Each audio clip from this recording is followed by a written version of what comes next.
आखिर कामयाब निवेशकों और बाकी लोगों में ऐसा क्या फर्क होता है? आज हम उस किताब की बात करेंगे जिसमें इसका जवाब छिपा है, बेंजामिन ग्राहम की द इंटेलिजेंट इन्वेस्टर। और ये बात सिर्फ मैं नहीं कह रहा, खुद वॉरेन बफे ने इसे इन्वेस्टिंग पर लिखी गई अब तक की सबसे बेहतरीन किताब कहा है। और जब ओमाहा के ओराकल यानी बफे कुछ कहते हैं तो पूरी दुनिया सुनती है। तो एक निवेशक को इंटेलिजेंट यानी समझदार बनाता क्या है? अक्सर लोगों को लगता है कि इसके लिए कोई जीनियस वाला आईक्यू चाहिए होगा, लेकिन आपको जानकर हैरानी होगी कि ग्राहम के हिसाब से इसका आईक्यू से कोई लेना देना ही नहीं है। इसका ताल्लुक किसी और ही चीज से है, आपके कैरेक्टर से, आपके किरदार से। ग्राहम हमें दिखाते हैं कि शेयर बाजार अक्सर एक इमोशनल रोलर कोस्टर जैसा हो सकता है। एक पल तो ये बेहिसाब उम्मीद पर सवार होकर आसमान छू रहा होता है और अगले ही पल नाउम्मीदी के अंधेरे में गोते लगाने लगता है। और इसी तूफानी सफर में ज्यादातर लोग अपना रास्ता भटक जाते हैं। अब जरा असल खतरे की बात करते हैं। सोचिए, किसी ने अपनी पूरी जमा पूंजी का 95% हिस्सा गमा दिया, जैसा .com बबल के वक्त कई लोगों के साथ हुआ था। पता है सिर्फ अपनी लागत वापस पाने के लिए कितना प्रॉफिट चाहिए होगा? पूरे 1900%। ये तो मतलब बिना ऑक्सीजन के माउंट एवरेस्ट चढ़ने जैसा है।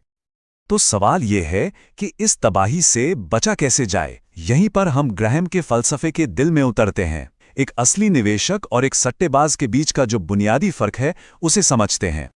ग्राहम की परिभाषा बहुत सीधी लेकिन बहुत गहरी है। वो कहते हैं, इन्वेस्टमेंट वो है जो पूरी रिसर्च के बाद आपके पैसे को सुरक्षित रखने और एक ठीक-ठाक रिटर्न देने का वादा करे। और जो भी चीज इन शर्तों को पूरा नहीं करती, वो बस सट्टेबाजी है, जुआ है। इसे ऐसे समझिए, एक निवेशक समझ लीजिए एक होम इंस्पेक्टर जैसा है। वो किसी प्रॉपर्टी की नींव, उसकी बनावट और भविष्य की संभावनाओं को बारीकी से जांचते परखता है। और वहीं दूसरी तरफ एक सट्टेबाज उस जुआरी की तरह है जो बस रूलेट व्हील के अगले नंबर पर दांव लगा रहा है। तो बाजार के इस पागलपन का इलाज क्या है? ग्राहम के मुताबिक इसका जवाब सबसे दिमागदार होने में नहीं, बल्कि उस इमोशनल डिसिप्लिन में है जिससे इंसान तब भी शांत रह सके जब बाकी सब घबरा रहे हों। ये दिमाग का नहीं, किरदार का खेल है। चलिए, इतिहास के सबसे ब्रिलियंट दिमागों में से एक की कहानी सुनते हैं, सर आइजैक न्यूटन की। लेकिन इतने बड़े जीनियस ने भी साउथ सी बबल में अपनी पूरी दौलत कमा दी। क्यों? क्योंकि उन्होंने भीड़ के डर को अपने फैसले पर हावी होने दिया। ये एक कड़वी सच्चाई है जो हमें याद दिलाती है कि दुनिया का सबसे समझदार इंसान भी एक नासमझ निवेशक बन सकता है। और अगर लगता है कि ये तो पुरानी बात हो गई, तो ऐसा बिल्कुल नहीं है। 1998 में नोबेल पुरस्कार विजेताओं का चलाया हुआ एक हेज फंड कुछ ही हफ्तों में $2 अरब से ज्यादा डूबा बैठा। यह साबित करता है कि कोई कितना भी स्मार्ट क्यों ना हो, बाजार के पागलपन से कोई नहीं बच सकता। तो अगर हम खुद अपने दिमाग पर भी भरोसा नहीं कर सकते, तो फिर करें क्या? यहीं पर ग्राहम हमें अपना सबसे शक्तिशाली हथियार देते हैं, margin of safety. Margin of safety का मतलब है एक ऐसा पुल बनाना जो जरूरत से कहीं ज्यादा मजबूत हो। मतलब किसी भी इन्वेस्टमेंट के लिए कभी भी जरूरत से ज्यादा कीमत नहीं चुकानी है, चाहे वो कितना भी आकर्षक क्यों ना लगे। ये आपका सेफ्टी नेट है जो आपको अप्रत्याशित झटकों से बचाता है। तो इसे असल में इस्तेमाल कैसे करें? एक डिफेंसिव इन्वेस्टर के लिए ग्राहम एक सिंपल सी शुरुआत बताते हैं। अपने पोर्टफोलियो को 50-50 के अनुपात में स्टॉक्स और बॉन्ड्स में बांट दो। ये बैलेंस एक शॉक एब्जॉर्बर की तरह काम करता है जो बाजार के बड़े उतार चढ़ाव से बचाता है।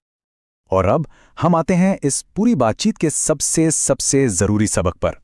ग्राहम के मुताबिक सबसे बड़ी लड़ाई बाजार से नहीं है, सबसे बड़ी लड़ाई खुद से है। तो कुछ सुनहरे नियम हैं जिन्हें हमेशा याद रखना चाहिए। एक स्टॉक सिर्फ स्क्रीन पर चमकता हुआ एक नंबर नहीं, बल्कि एक असली बिजनेस का हिस्सा है। हिम्मत दिखाकर तब खरीदना है जब सब डर रहे हों, और तब बेचना है जब सब लालची हो रहे हों। और हाँ, कभी नहीं भूलना कि मुनाफा इस बात पर तय होता है कि क्या कीमत चुकाई गई है। और यह हमें ग्राहम के सबसे गहरे सच तक ले आता है। एक निवेशक की सबसे बड़ी समस्या और उसका सबसे बड़ा दुश्मन अक्सर वो खुद होता है। यानी दिन के आखिरी में सब कुछ आपके बर्ताव पर, आपके व्यवहार पर आके टिक जाता है। तो आखिर में सवाल सिर्फ एक ही बचता है, क्या तैयारी सिर्फ अपना पोर्टफोलियो मैनेज करने की है या खुद को भी मैनेज करने की? क्योंकि समझदारी से निवेश करने की असली चाबी वहीं छिपी है।